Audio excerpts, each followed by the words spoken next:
Good afternoon and welcome back to a Celtic State of Mind. It's the Tuesday Bulletin and I'm joined today. We've got both international and homegrown stars with us today. We've got Lawrence Conley making up the homegrown quota and we've got Ian Conroy coming all the way from New Zealand. We may very well be joined by Liam Carrigan as well, just to make that a really strong midfield three.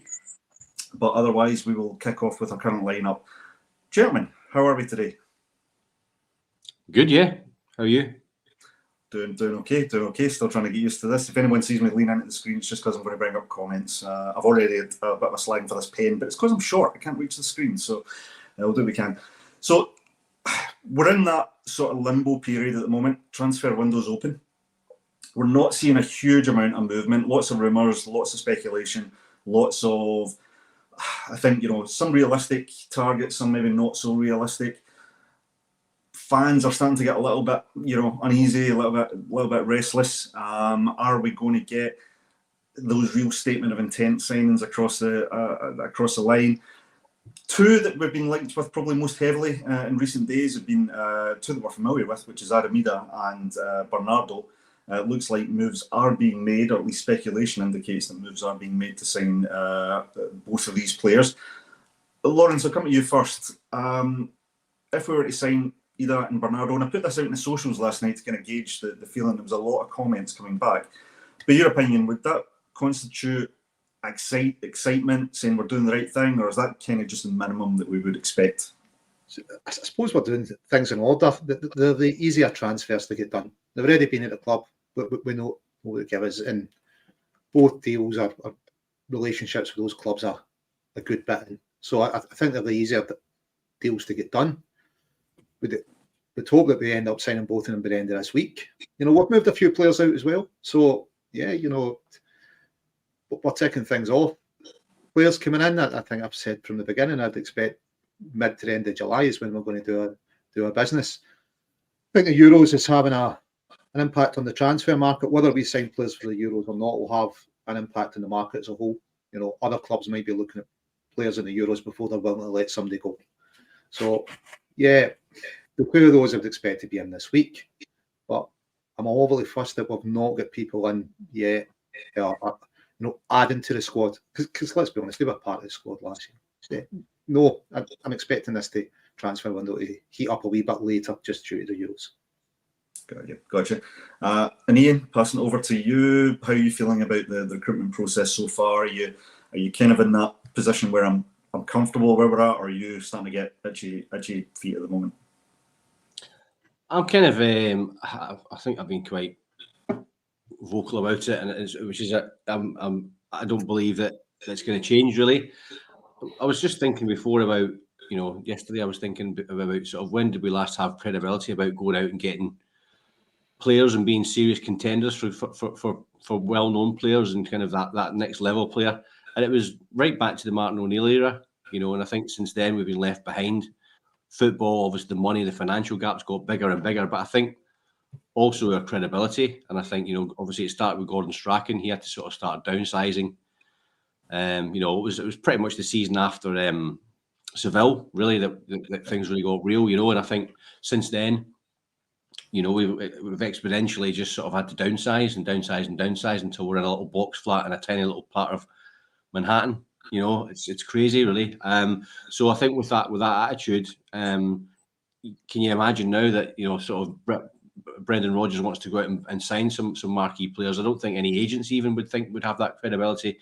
I think we're probably renowned for just sort of low balling. You look at John McGinn. Is it not a too far back example of us low balling? And it's like is it just to appease the fans, to sort of get the names in the press, to say, look, we've tried. And to have these names linked, knowing full well that we're going to lowball. If we lowball them when we get them, we've won. We've done well.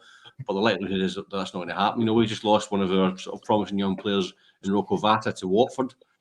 And it's like he's swapped the Champions League, potentially playing in the Champions League, going playing the Championship. I just think that we're kind of a bit amateur when it comes to that, and I think it's going to take a lot of persuading for me to start believing that they're going to start changing their approach. Yeah. No, I think this is unfortunately the precedent that's been set, given that we've had a couple of rough recruitment windows. We've had reasonable success in certain areas. We always go back to Jota and Carter Vickers.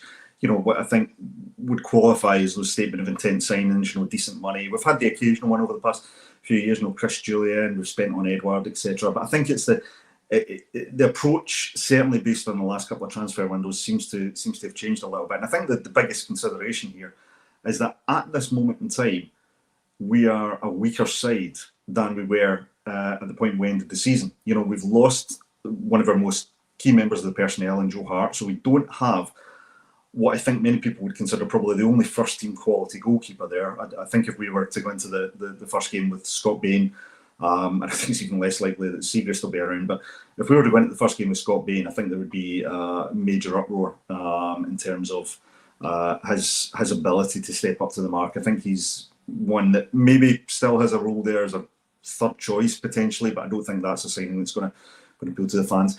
I'm keen to bring up a couple of comments here. There's one good one here, I think, from the Urban Culture. A new goalie in Idah and Bernardo is not improving the side. We need 4 more who are immediate starters. And I think that reflects a lot of the feeling amongst the fans. Bringing in Idah and Bernardo in particular, the impression I'm getting is that's just returning to largely the squad that we had last season, minus obviously the goalkeeper. Goalkeeper's a position of necessity. It's not like we're going to go and upgrade the goalkeeper. We don't have a goalkeeper at the moment that we would want to rely on for the season. So we're looking to bring in a quality goalkeeper. But I agree with the point. That is kind of the minimum that we would expect, because we've got to be at least as strong as we were last season before we then look at how do we improve, how do we build on the success we had last year. So on that basis, guys, and I'll come back to you, Lawrence, what constitutes that kind of statement of intent signing? What would be the type or profile of player that would get the fans excited and say, yep, what, we're circumventing the expectations that Ian's spoken about there, and we're actually going and making a play for, say, European progression? I think it's somebody that comes in, is going to be a first team starter. There's a bit of a glamour if somebody comes down, from the EPL, you're going, oh, must be good. But look at Nat Phillips. He came up here. He didn't do well. I think is that £8 million Nat Phillips you're talking about? They're not back 4 million and they're looking for 8. We signed both Bernardo and Idah. There's not a lot of change out of 10 million there. The keepers, I think, is the main one. We're looking to bring somebody in. You're looking for a quality keeper. You're probably going to spend 6 or 7 million on it. Well, we genuinely don't spend more than 20 million. You're getting up about what we normally spend just with those 3 players. And I think over and above it, I'd agree with Urban Culture. We're looking at 4 or 5 first team starters that are needed. You need another centre half, a left back, another striker. I know there's rumours always going out, but you want to improve up there. If Matt O'Reilly goes, you're going to need an attacking midfielder, and we weren't the best in the wings. So you're probably looking at a right winger. I get that Kuhn's had maybe a settling in period, but he's looked good in flashes. He hasn't nailed down that as a first team starter. How confident are you when he starts a game that he's going to provide a goal or an assist?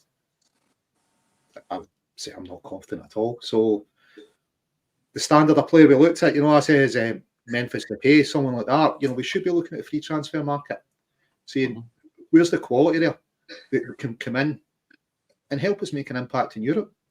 Listen, that's where we're going to be judged. There's no doubt we've dominated, since the turn of the century. We've absolutely dominated Scottish football. But it's progressing in Europe is what we want to see, isn't it? And I think you need a level of player to do that. Who it is, who knows? But, I'd definitely be finding out about players like Depay. What would it cost to get them here? You don't need to break your wage structure. You can go, well, look, how do we structure a signing on fee for you? But, I think we've got another week before we'll start seeing proper signings come in. We'll tie up Idah and Bernardo. Expect that this week. And then from mid to end of July is when we'll really be doing business. Yeah. Well, we have time to bring up 4 or 5. That's the worry. Because I think we need 4 or 5 first team starters. You need a keeper, plus another 3 or 4, and it's a lot to bring in a short period of time. So hopefully, in the background, we've been doing some work. Yeah. There's been a comment in here before I come to you, Ian. Celtic follower, I dread to think that the board's waiting to sell O'Reilly and the transfer fee will be our budget. I think the fans would create the biggest protest ever. I think we'd probably ditch the Sharks and go for Wales if that was the case. But question, Ian, let's say just for theory's sake that Matt O'Reilly, who's obviously been linked with Atletico yet again, he's been linked with multiple different clubs. He's obviously probably the biggest saleable asset we've got at the moment, as much as we want to keep him. But let's say, for example's sake, the board and the club managed to actually keep O'Reilly, maybe at the expense of signing someone like Bernardo. Do you think that would soften the blow of not getting Bernardo if we were able to keep O'Reilly even for another half season to give us that better opportunity in Europe? Do you think O'Reilly's worth more on the pitch at this point than he would be going out on a transfer fee? Well, of course, keeping him is definitely a win, and it's like it reminds me of I watched an episode of The Simpsons years ago, and it went along the lines of something like Homer Simpson phones his mate up, and he says, "Hi Lenny, remember that time I lent you some money and you paid me back? Now it's time for you to do me a favour." You know, and it's like managing expectations. Matt O'Reilly is our player at the moment, and we're still looking at signing Bernardo. So if we do sell O'Reilly, then obviously we've got to replace him. But why stop? Why should we not be signing Bernardo as well? You know, and a good portion of that fee, say if it was 30 million or 25 million or 35 million, at least half of it should be spent on O'Reilly, and that's just because we got him for 1.5 million. His quality is there for all to see, and that's why we're selling for that. We're looking to sell him for that amount of money, so we shouldn't be frightened of that. Idah again, you know, they were players from last season, so they should already be in the bank, and then we should be adding to it on top of that. And a player I said in the chat the other day was, after watching the Euro game, was Shaqiri. I think he's very much the type of player that would make an impact in Europe. He's still 32, I think. I couldn't believe he was playing the MLS. Actually, I didn't know where he was playing, so I had to Google it. So I think he'd be exactly the type of player. He's class, you know, and I think he's that kind of Lubo type impact. I think he would have for Celtic, and it could even be a kind of that clicking point where we could attract players of a similar ilk, because we're not really shopping in those markets anymore. Not since Martin O'Neill, really. And I said in the chat the other day, I think the only person I could see ever sort of going for a play like that would be Lenny. He seemed to have his tentacles out and would go for these type of sort of, I suppose, marquee signings, if you want to call them that. But Martin O'Neill was kind of, you know, he was the last person that had credibility in Europe, I believe. Obviously, Gordon Strachan, we qualified for the last 16 twice under Strachan, but it was really mathematical football. And that real more scientific approach, whereas it was under Martin, you know, it was much more cavalier and beautiful to watch. And that's no disrespect to Gordon Strachan. I loved Gordon Strachan, I still do. He got such a tune out of a lesser talented bunch of players. But I think with Brendan coming back, he's never going to have that kind of solid credibility down south, or if he aspires to have a better job after Celtic. If he doesn't do something in Europe, that'll always be a kind of an albatross around his neck. You know, we've been routinely humped. Let's face it, in Europe under Brendan Rodgers especially. So the board need to back him. You know, he backed the club by coming back and putting his reputation on the line. Now the board need to back him, and they need to listen to him, and they need to really, really step up to the mark and stop messing around. I just know it, you know, that we're going to be the same old feeling after the transfer window shuts. You know, before it shuts, we'll be saying, no, they can't do it. They've definitely got this time. They've got to do it. This time they've got to do it. We said that last season. We said it the season before. They don't do it this time. They surely can't do it this time. And then they do it, and then they wait, and we'll play Rangers again. We'll beat them, and it's all forgotten. You know, and we're the mugs. It sometimes feels like that. It feels like, you know, we always wait season on season to think something's going to change, and never does. It's almost like that. You know, that person that's been cheated on by their partner. I'll never do it again. I'll never do it again. Never do it again. And you know, it's like the leopard doesn't change its spots. But I think, you know, being optimistic and having a little bit of a little blind faith, I suppose, is part of being a football supporter. But I would agree. I think it's getting to the point now where the less ambition we show in recruitment and less ambition we show towards European progression, the gap's getting bigger. You know, other teams or the teams that we're looking to try and compete with are getting further away because they are, maybe because they can through revenue generation, but they're starting to move past or you know, a point where we can really feasibly catch them, irrespective of who they bring in. One of the points you made there, Ian, that I really liked was around Shaqiri. I mean, this is a model that we've actually, you know, had some success with. I mean, the most recent one was Aaron Moy came in, you know, guy of let's just say a certain vintage, you know, kind of post 30 in terms of age, but still able to come in and actually influence games in a very positive way. Play, you know, assuming he can be played in the right role. I think Ange found the right role for Moy. You know, a good player to come in, hold up the midfield. You know, good player to spread the passing about. You know, close out games, really good. And I think, you know, with Shaqiri, he's more of, as you say, in the kind of Libbo mode. Somebody can command, very creative, still got a bit of running in him, as we can see. Hell of a shot on him, as you know, Scotland found out, and still a player come in. So yeah, I think there's a market potentially there. One of the positions I want to talk about, guys, because it's probably our biggest concern at the moment, is around the goalkeeping position. So we've spoken about the two goalkeepers that we've got there at the moment, and I use the term "got there" loosely. Siegrist seems to be, as Paul John always likes to refer to, as he's on a naughty step. So he doesn't look like he's anywhere near the first team at this point. Came into the club with a pretty decent reputation. I think there were certain hopes about him coming in, but hasn't really, for whatever reason, hasn't really been able to grasp the opportunity and take on the first team. Scott Bain, journeyman, has won multiple trophies without really making an impression on the first team. So we're looking at a new first team goalkeeper. Now, there's a couple of names have been linked. I mean, with names linked all the way through the window. A couple of names most recently linked. So the first one is Peter Vindal Jensen. I'm probably going to butcher the pronunciation of these players, but Peter Vindal Jensen. So he's a Danish keeper, plays for Sparta Prague at the moment. 26 years old. Hasn't broken into the Denmark first team yet, but has been in and around the squad in recent years. But he's played every level from under 18 up to under 21. 6'5" tall, so big old boy. And he's getting, you know, a lot of first team football at a reasonable level at the moment. So, Lawrence, I'll come to you first. Type of player you think could realistic target, come in, do the job, somebody we should be looking at? Listen, at that age, and a goalkeeper, at least the board would be happy with potential sell on, wouldn't they? Yeah, well, fits the model. Yeah. I think for us, it's going to be hard to match somebody of Hearts' quality, but you want a name you're familiar with in there that's going to come in and be solid. But we kick off 4th of August. You know, kind of just under 4 weeks away.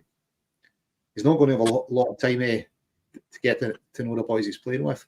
Would it be happy? I've seen YouTube, mate. That's all I've seen of him. But they've been linked with, I don't know, about 26 keepers. Been linked with Schmeichel as well. Not too sure about him, 37. If he was one of the two coming in, maybe, you know, because I think we need to sign two. You know, Siegrist, for whatever reason, doesn't have a future here. You know, Baines, I think Baines here forever. You know, but 5 years ago he was a backup keeper, and he's still that level just now, isn't he? We need two in, and hopefully that's the first position that gets filled after Idah and Bernardo. Tie those two up this week, and then bring in a keeper. Yeah, and it's somebody that, he looks good. You know, he's had a good season under his belt. Don't know how much it costs, but you know, we've got the money to spend. I think when you touched on revenue, the extra Champions League money we've got now, all the extra games, will hopefully allow the board to be a wee bit more adventurous, you know, and take us above it. Because I think it's going to be kind of 30-35 million we should be spending the first team, as opposed to the usual up to kind of the 20 mark. So hopefully they'll lift it and show that level of ambition. Get what Ian's saying, you know, it's every year we say, you know, surely they'll do more. Yeah. But they've got more money to play with now. They had a lot of money in the bank they didn't spend because it was so difficult. They went a transfer window, it's season book money, and they've got guaranteed Champions League money. So, yeah, you're hoping they're going to step up that level of ambition. Yeah. Just want to bring Ayer's comment in here. I think it's a relevant one. So we know that Matt O'Reilly missed out in the Denmark squad unjustly, you know, in the opinion of most of our supporters. But the point that AR makes, he's not coming to Celtic, talking about Vindal Jensen here. He's not coming to Celtic, he wants to play for Denmark. Are we still suffering from this perception that the Scottish League is not good enough to get these players into their team? Listen, the Danish midfield looked all right without O'Reilly in it. They showed up all right. So I don't watch a lot of Danish football, but when I saw their team playing, I thought, you know what, that midfield looked pretty decent. And I get what you wanted Matt in there, going as a Celtic player. Let's get him in there. But I didn't really know much about the Danish midfield, but they've done a decent job for them. So I don't think it's just Scottish football. It was a blocker on the rail. I think there's maybe guys ahead in that deserved a place that got them to the tournament. And because he did have pre-tournament, he was away with the squad. He was. And he's obviously not impressed the manager enough to make it into the squad. On the midfield showing in the tournament, I thought, yeah, they showed up pretty decent. Could see why he maybe want to stick with that. I don't think it'd be necessarily a blocker to get into the Danish team. We've got a minimum of 8 Champions League games. It's a good level of football that they're getting to showcase their talents at. And are we anyway? Would we put him closer to getting a the Danish team than where he is just now? I'd say, yeah, probably. Absolutely. Good point. Okay, great stuff. Just want to bring a comment here before I bring Ian in. So, Robbie, thanks very much for supporting the channel. Really great to have your support as always. Let's be honest, we have a squad to be doing well to get out of the Conference League group stages. We're nowhere near Champions League or Europa League standards. Miovski, get him in with Idah. Yeah, Miovski's a player that's been linked since midway through last season. Definitely a player that can do it domestically. But, would it be him or Idah, or would you see an opportunity to bring Miovski in alongside Idah, and that would give us a really strong front three, Ian? I think get both in. I think we need to get both in. I said that last week, actually. So I think definitely Idah. I mean, if you read the conflicting reports today that Idah, apparently Norwich want to keep him, or the new manager wants to keep him. But all right, sorry, Idah's pushing for the move to Celtic, so hopefully he keeps that up and he arrives. But we need the two of them for sure. Yeah, I think though, if we get the two of them in, would we be able to keep the 3 strikers happy? I know we can. Kyogo's always got the opportunity to bump out to the left, for example. Brendan's not really shown much appetite in the past season about changing his system and going 2 up top. So do you think you bring in Idah, you bring in Miovski, someone at some point is going to be sitting on the bench for a fair amount? Do you think that could harm our chances of getting one of these players? Well, I don't know. I mean, it depends. If we stay in Europe longer, and I think it's always a sign of a good team as well when you've got a strong bench, especially the amount of games that you're called to play in. Sorry, but again, that's down to the manager to sell that to the players in question.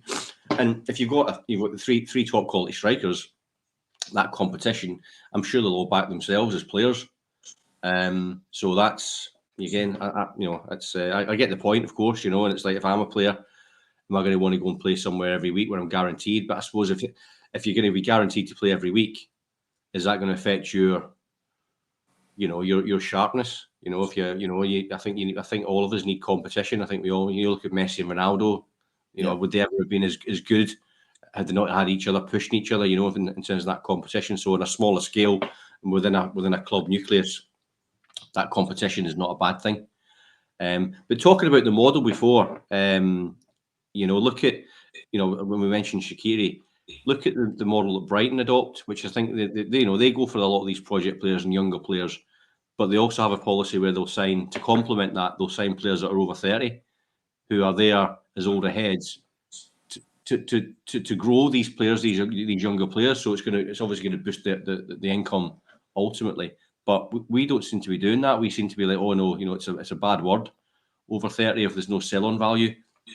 And in terms of the goalkeeper, Fraser Forster's been on my lips a few times. In terms of I would like to see him come back.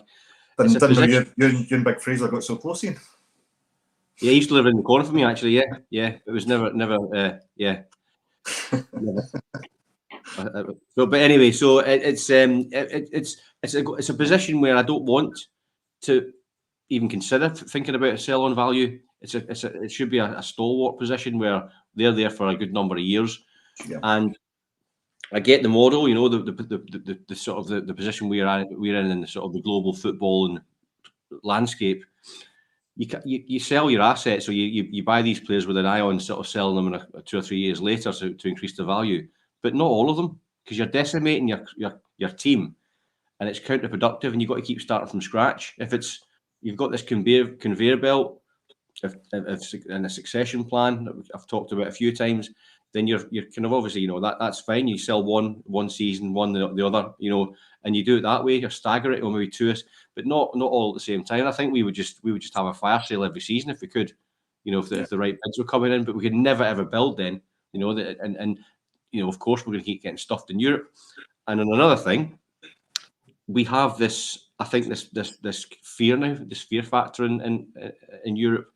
The fact that we've done so badly for so many years, doesn't matter what player comes in through the door, the stench of defeat is all around us even before we start. And you look at Rangers just a few short years ago, they got to another final, the UEFA Cup, with I would posit less talented players, but they I suppose they don't seem to have that mentality in Europe. They seem to have a bit more of a bit more gallus in Europe. We're stinking the place out all the time. So there needs to be a real drastic culture change, and it's got to be in line with the way Martin O'Neill did things. That kind of, there was no fear factor. We would go in and we knew we could stand shoulder to shoulder with the best around, and we did. Absolutely. I think part of that was down to the persona of the manager as well. You've got Martin O'Neill, who, big personality, came with a bit of success, bit of pedigree, obviously what he did at Leicester. And you hear the way, ex-pros talk about him. I think Johan Mjallby said he's the only manager who'd run through a wall for. What I would like to see is, obviously, because of Brendan's previous success at Celtic, he's obviously, I know there's the question mark, is he an elite level manager? Well, the fact is that he's managed at an elite level. Whether you consider him an elite manager, he's managed at the best league in Europe, in England at the moment. But the moves we've seen from the recruitment team, personnel moving out, I'm referring to with Mark Lowell, Joe Dudgeon, we're seeing some small moves in the back room. Is that evidence, you think, that Brendan's maybe starting to exert a bit more control over what he wants this season? Even though we're not necessarily seeing it publicly, are we getting confidence that maybe he can do what Martin O'Neill did and say, look, these are the players I want. I want to build my team, and to do that, this is what we're going to have to spend. I mean, we make the assumption that Idah is very much a Brendan Rodgers signing, right? He's very much a Brendan Rodgers target. The other end of the spectrum is, we kind of believe that Nat Phillips was a Brendan Rodgers target as well. So, there's kind of a 50-50 ratio in success there based on what we've seen. So, Lawrence, what do you think? Do you think, Brendan at the moment is exerting more control in the background? Totally. I think Brendan's deal of the final saying who comes in and who doesn't. He'll be told that he's got a budget to work with. It's like when Strachan, when we had Bellamy, he was told, yeah, you can sign Bellamy if you want, but that's your budget, or you can sign these other three players. And Strachan looked at it and went, as much as I love Craig Bellamy to come, I need to be smart with what I'm doing with my budget. But yeah, I think Brendan's got a bit more control. It looked like a bit of a power struggle when Mark Lowell had to leave. So yeah, I think Brendan knows what he needs. Yeah, he got Phillips wrong, but it's not exact science. If signing players, not everyone's going to work. You've got to trust in your manager and to get the right guys in. You'd say Idah worked for him. Has Kuhn worked? I don't know, jury's still out, isn't it? Still out on Kuhn, I think, yeah. Yeah, so yeah, I think Brendan's get a lot more say now. But time will tell.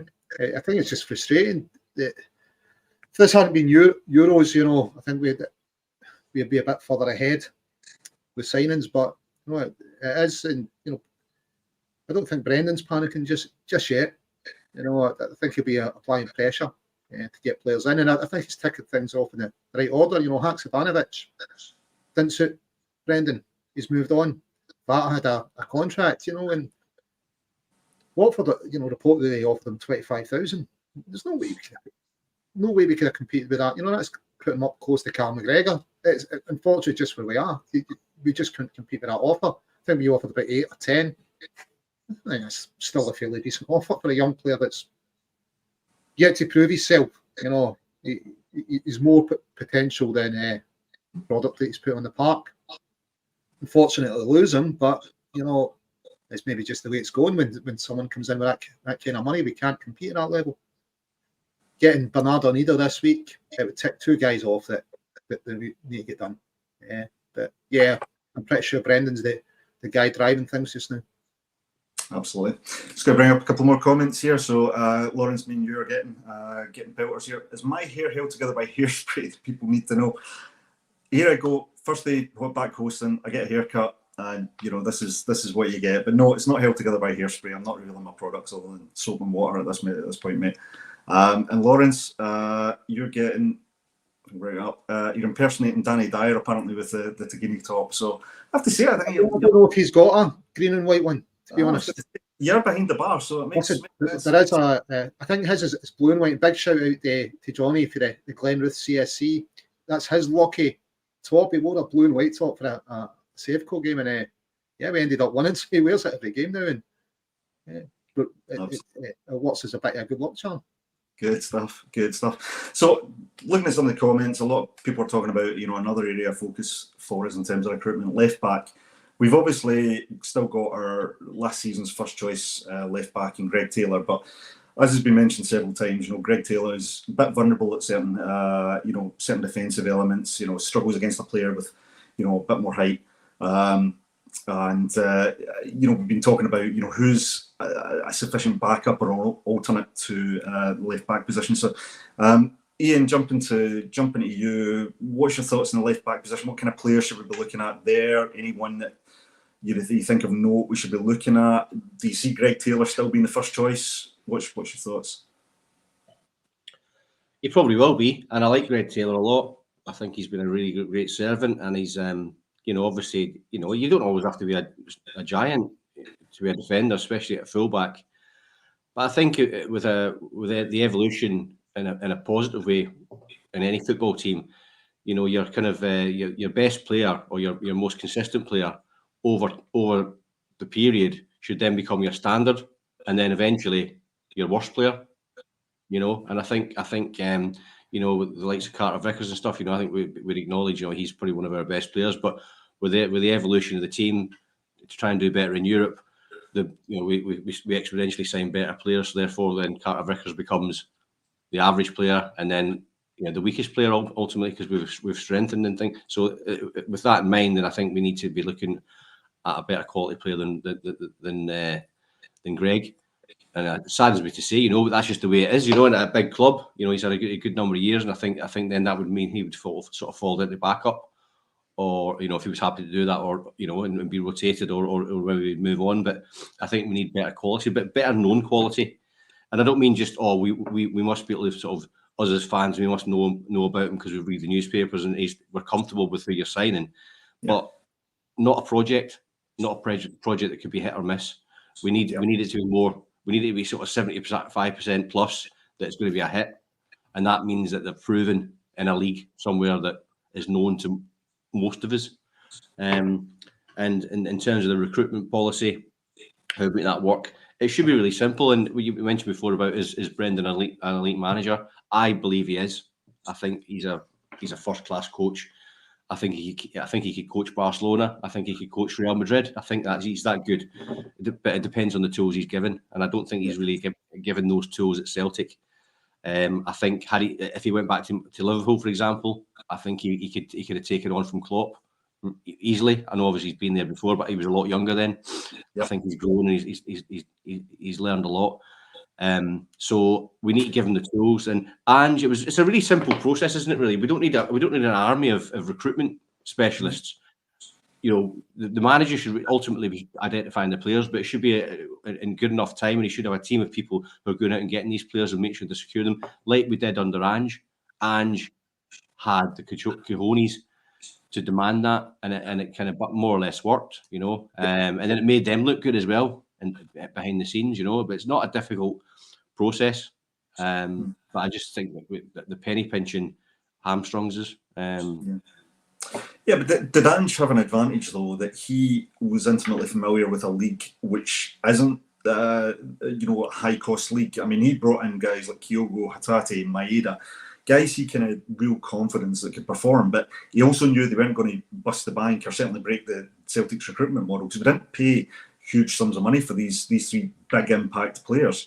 And for me, I think that's maybe where Ange had an advantage over Brendan, in the sense that Brendan's, the markets he's maybe more familiar with, and the players he's worked with in the past, they're coming in at higher transfer brackets and wage brackets than the players that maybe Ange had more insight into. So the thing is, though, right? If Ange had been working in Italy or Spain and not Japan, I bet Ange would have identified players of a similar value in those countries.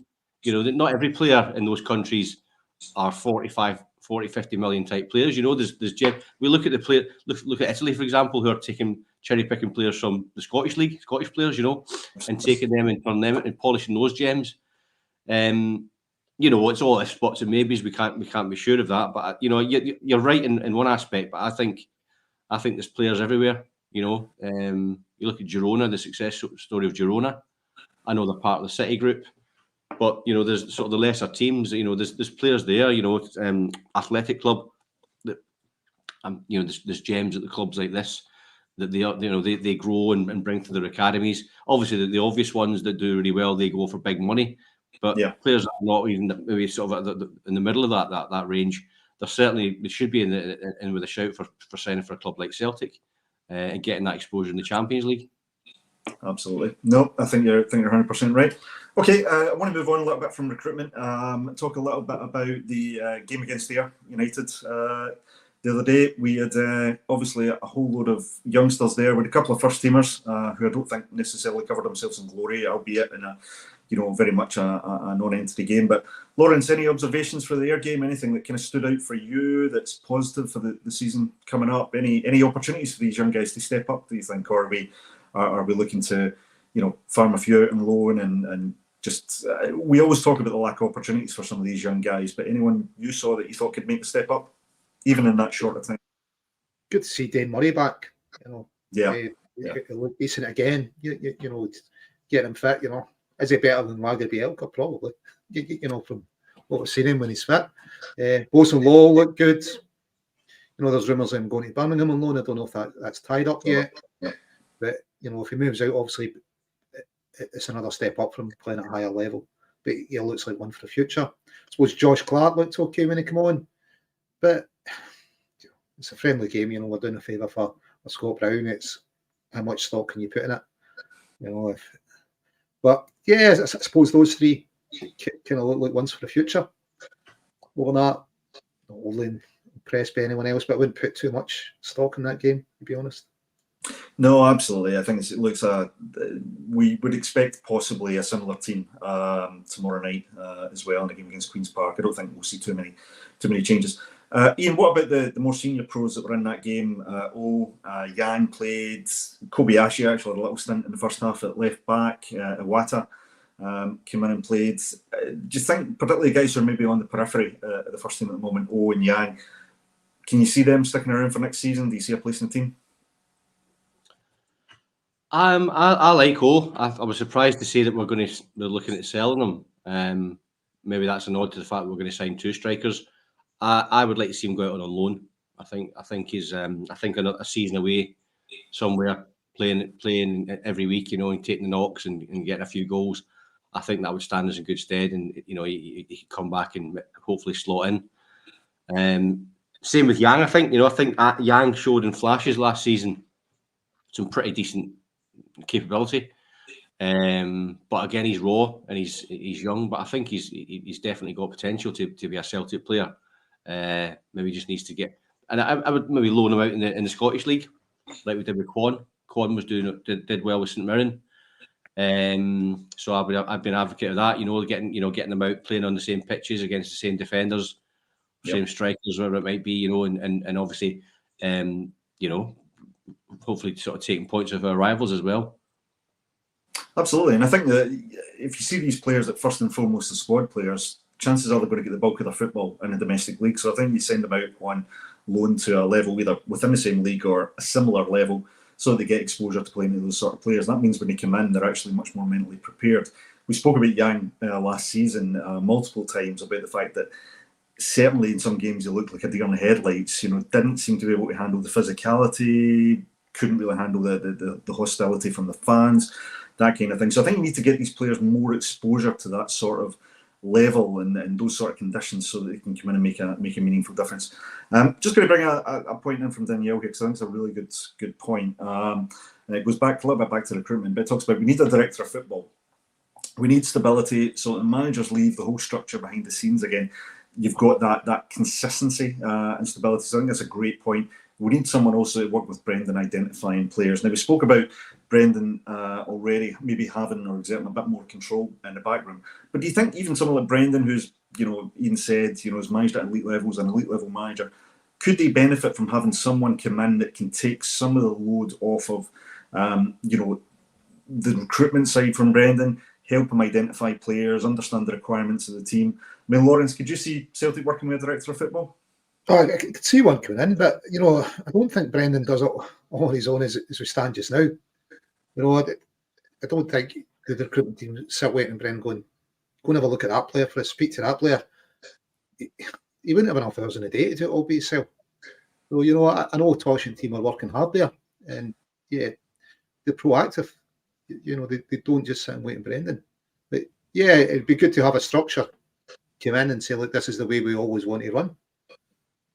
Whether that's director of football, I don't know. We've tried it a few times. Did it work? I remember the dream team, Kenny and John Barnes, but maybe didn't work the best for us. Although we did get Stan Petrov out it, but yeah, could see someone coming in. It's. I think Ange had a football philosophy, and it's getting that throughout the club, isn't it? Getting a philosophy of way of playing a style, so as we know the kind of players that fit that style. And there's loads of that out there, isn't there? Scouting systems, etc., where the recruitment team can look at it and go, well, who falls in the parameters of what we're looking for? Let's focus on them. How many can we afford? Who's out of reach? So yeah, director of football would be good. But this summer, I think we need like 6 first-team starters, which is a lot to bring in. I think that's maybe director of football's maybe more long-term for us just now. I think, we've got just under 4 weeks till we kick off the season. I think we're going to have to do with what's in the building just now. Absolutely. Just for balance, Ridiculizer, welcome to the channel. Disagreed with the director of football idea. I want my manager to be directing all football matters and signing players. It's the manager who lives and dies by the quality. The last part in particular was pretty pertinent. It is. I mean, the manager has to, I think, put his trust in a process. How much control he's got as part of that process, we won't know, and it'll obviously vary club to club. But I think the point is that the manager must surely look at signings and must look at what the recruitment team is, send them a list of requirements, and actually say, look, this is what I need. And ultimately, you're right. It is Ridiculous makes a good point. That is the manager who takes the brunt of it if it doesn't work. At the same time, it's the manager who usually gets credited with the success as well. Moving on then, just a couple of other points. We've got a game tomorrow night. Then our players head across to the US for the tour against some big glamour teams. Would you expect to see or hope to see some signings before the guys leave for the US? Do you think if we don't, then it's really time to start getting worried because they're not players, potentially new signings, are not getting enough time to integrate with the current squad and find their feet as part of the team? And I'll hand that over to Ian. Well, am I going to start to worry? I'm not. I'm kind of. I've given up really. I'll just get what we're given, and put up with it. Again, I'm not trying to be Mr. Pessimistic, although I am being Mr. Pessimistic. It's just I've earned this, this cynicism over the years with seeing the same thing every season. So we do it all the time, and so I don't expect to see any new players or many anyway coming in before. But you'd like to think, at the end of the last season, these deals would be getting tied up, and the players would be in the door for the start of pre-season. Lots of teams do it. We just seem to have this inability about doing it, getting signers in early. So I take, as I say, it's excuse making. It's excuse making. It can be done. We just seem to not do it. Is it just waiting? It's like when these people go in supermarkets and they wait till things get reduced at the end of the day. I think that's kind of the Celtic way.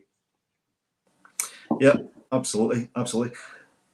What we're expecting to see out in the US, guys? You were expecting to see us to go and be competitive out there, expecting to see us get as many of the first team players, even lack of new recruits aside, expecting to see some of our big players get some game time. Hopefully, a few players coming back, including those at the Euros. You want to see Calmac back on the park, Florence? The US, yeah, I think we'll have Eden Bernardo in, and I think we maybe add another one before we go.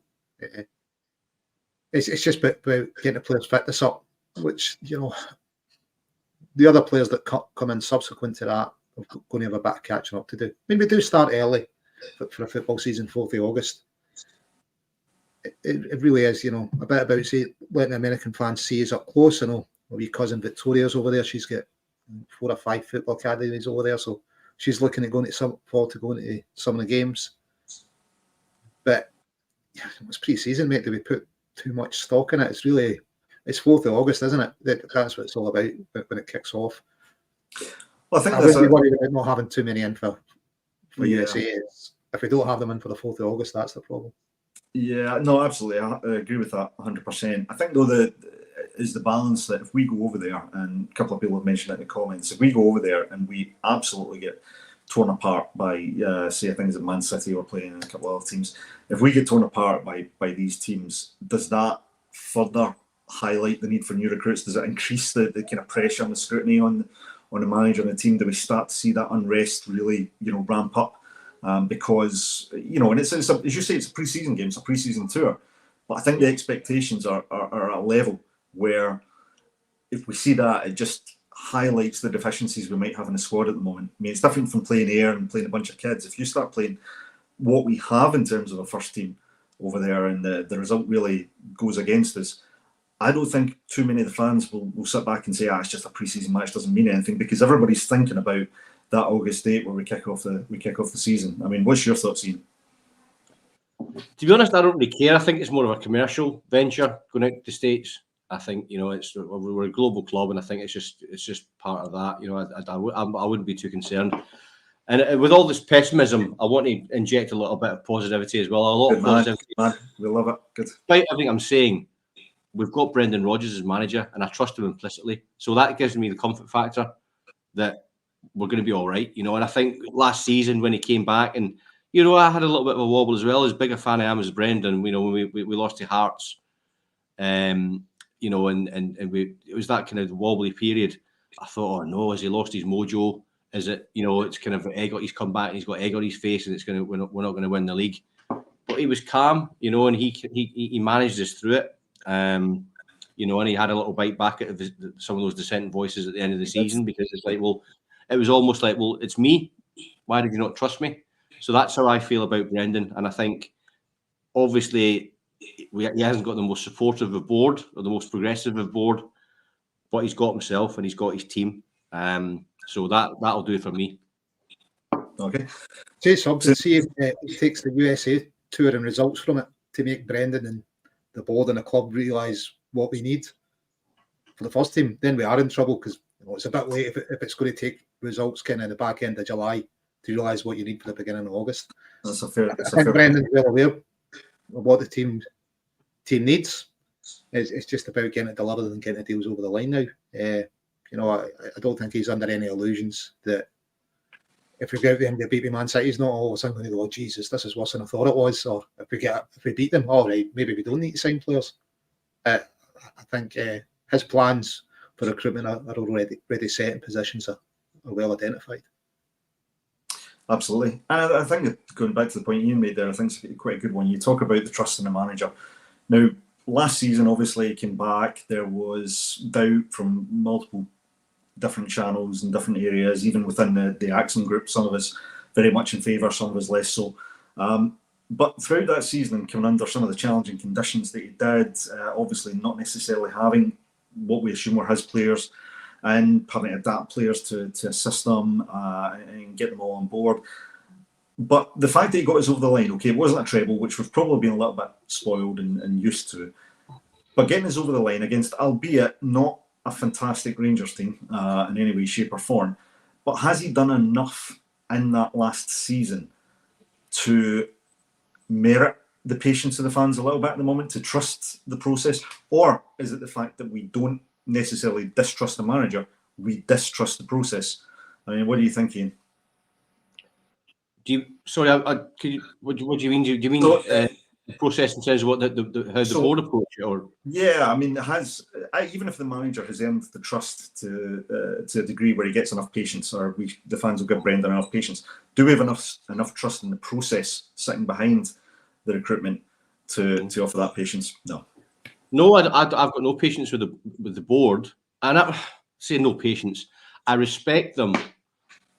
You know, they're the Celtic board, right? And we're all part of the same team. We all have the same philosophy, you'd hope. You know, us fans obviously don't have to run a club, so I'm not. You know, I understand that. I understand that aspect. You know, and it's like, so. You know, we have that kind of rose-tinted glasses approach, maybe. But I don't. You know, given the sort of, as I said before, just for sort of sake, the past 10 years, we map what we've done every season, pre-season. Ange aside, right? Ange came into chaos, right? And we just wing it. We wing it. And I think our sort of approach to transfers has been just to wait for the call from various different agents, hunting to see who they're offering, rather than having a really robust football department and structure and a well sort of oiled machine that's producing this top talent. You know, and you know, I think it's just sporadic and no real plan. So I trust the manager implicitly. I think we've got a top-notch manager, but no, I don't trust the process of, you know, what's above him and to the side of him. The process that with the people that he hasn't chosen, he hasn't cherry-picked himself, the people that he's inherited. Yeah, hard to trust. Something myself and Jim Orr spoke about a couple of weeks back was around transparency, Lawrence, and it's actually, could the club and the board actually foster some trust again with the supporters if they were a bit more transparent into dealings? Now, we understand the reasons why you can't necessarily name your targets and who you may or may not be in the process of signing, because that could elevate the price or inflate the price. It could alert other teams that these players are available. So we understand that element. But would the club benefit from, and I know it's a bit of a claxon word, would the club benefit from a bit more insight into what the recruitment process looks like? Because at the moment it seems to fly under the radar. It seems to be very cloak and dagger, smoke and mirrors. When there's a signing, but actually just providing the fans with a little bit of insight into who does what, who makes the decisions, what the process is. Would that endanger a bit more trust among the fan base if they were just a wee bit more open, a bit more engaged with the fans? I'm not too sure how much more open they can be. When you're into transfers, there's a number of parties involved in it. And I suppose you'd want all of them to be able to permission to disclose exactly what's going on. Our player trading model, by and large, for the last 20 years has been great. You know, it's sustained the club and put us in a great financial position. I think, you know, the envy of many clubs in Europe, certainly in the UK, for a player trading model. So I don't think recruitment's it's not as good as it could be, but certainly not as bad as it's painted it and perhaps perceived in a lot of places. So could we be more open and say, look, I don't know, this is what Dan O'Days or Steve McManus are going to do when they come in. This is what Brendan's responsibilities are. Maybe they could be, you know, but am I worried that they're not? No, you know, I think it's just about the delivery side for me. I don't really care how open or unopen they are. It's about delivering players for the first team. It's going to make it compete in Europe. Would I benefit from knowing that Brendan's got the final say, or this is the budget before we go to market? No, I think it'd probably be foolish for us to disclose our budget before we go to market. Yeah. It's really just about end result for me, mate. And I think it is for most people. We're in a bit of a malaise just now. You know, there's not been a competitive Celtic match since we won the double. And you know, it's Euros really doesn't do it for me. And I think we're all just wanting to see the Celtic first team back playing competitive football. You know, it's a bit of downtime. Yeah, but we're a wee bit bored waiting on signings just now, but they'll come. You know, no, I wouldn't put too much of a business in public, mate. You know, I think the business side of the club, I think we're overly cautious. But, you know, rather overly cautious than reckless. It's easy for us to say, go out and spend this money we've got in the bank. I'm saying it's really got no impact. You know, we're not having to live with the realities of, Jesus, you get an £8 million signing wrong and he's on the books for 5 years. I think, by and large, you know, the club's really well run. You know, if they want to keep most of the recruitment process under wraps, yeah, fair play to them. It's up to them to decide how to run it. Just start delivering us quality players that make a difference in Europe. Absolutely. I mean, I think there's a balance to be had, you know, in this one where, you know, as supporters, we have to trust the process a little bit, and we have to look at the position of the club, and let's look at the risk of being labelled a happy clapper or a board apologist, which I'm absolutely not. You know, we just have to look across the water at our rivals to see, or to look at and see, that's not how you should do it. You know, so we look at our club and we think we're kind of grateful to be in this sustainable position, you know, especially after what happened in you know, the mid-90s, etc. And we've come out of that, and we're now the dominant force in Scotland. We are financially stable. But I also think there's, you know, and this is from a supporter standpoint, you know, we're getting new kits released, you know, sometimes 4 a season, you know, if you take into account all the replica kits and the anniversary kits and things like that. You know, European packages for tickets, season ticket prices, various different merchandise, etc., that kind of thing.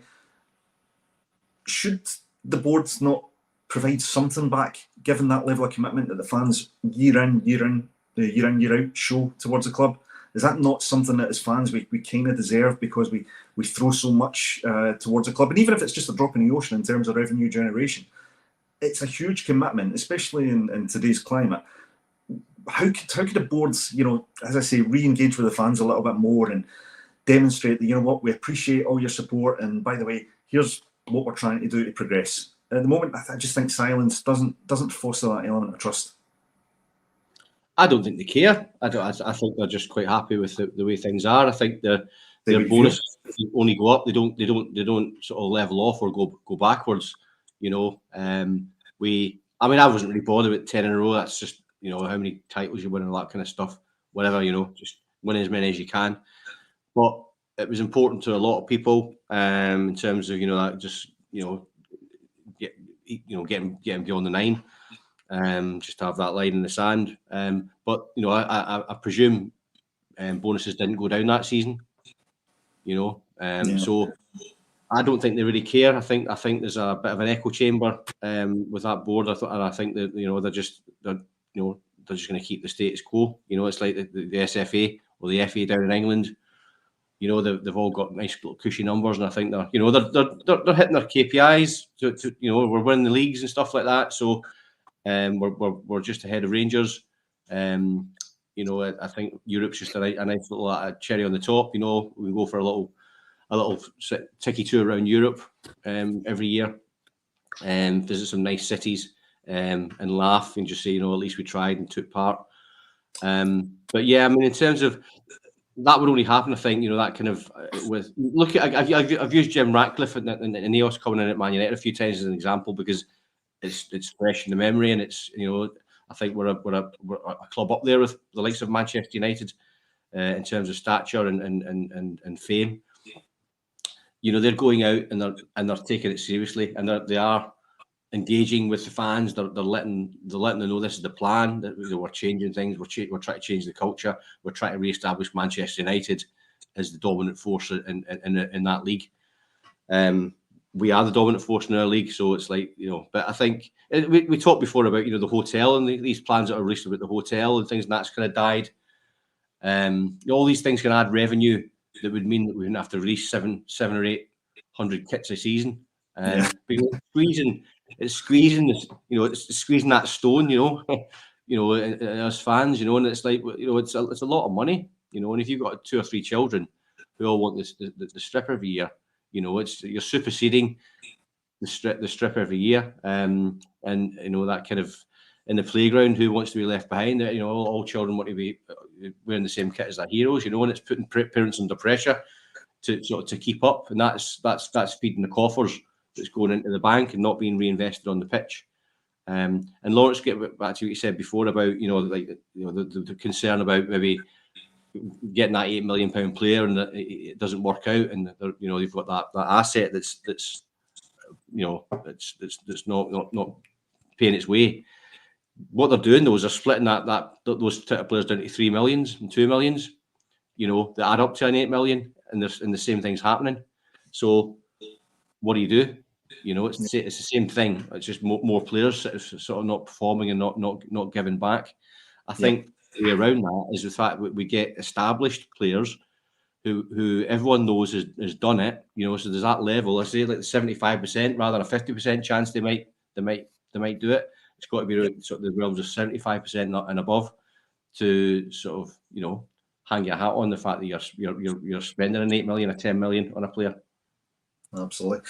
Well, I think Kev Graham's status as the cynical member of the Acsom team's under threat there, Ian. But no, I think you're right. I think it's a perception, a perspective that's probably been more than earned.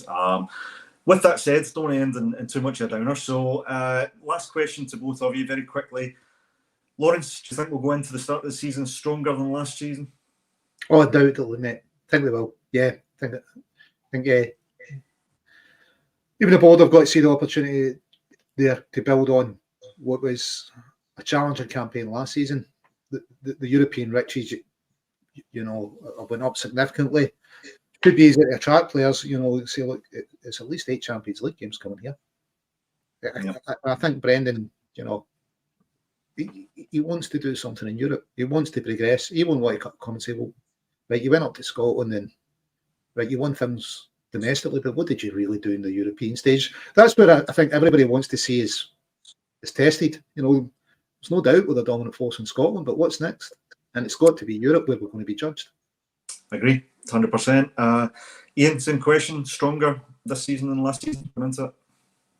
We're not at the moment. I hope we are. I hope we do go in stronger. And I think, 4 players, quality players on top of Idah and Bernardo and a keeper. 6 in total. Yeah, I would agree with that. I think Idah, Bernardo and Goalkeeper are the absolute minimum to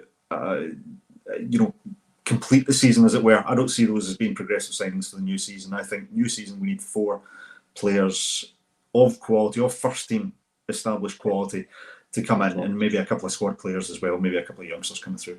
Gentlemen, it's been an absolute pleasure. Thank you very much indeed. You did all the heavy lifting for me there. We are around about 1,000 strong on a Tuesday bulletin. All that's left for me to say is thank you very much, everyone, for joining. I do want to give a little shout out to Jerry Taylor, who's got a show coming up on the 13th, Jerry Taylor Show, in air. So the link is in the YouTube video. So if you could provide support, I think we're only down to about 30 tickets left. So he's done amazing work to try and get that over the line, and it's going to be a fantastic show. Other than that, everyone, just wish you a happy Tuesday. Thanks for tuning in, and we'll see you tomorrow again for another episode of Celtic State of Mind. Thanks, guys.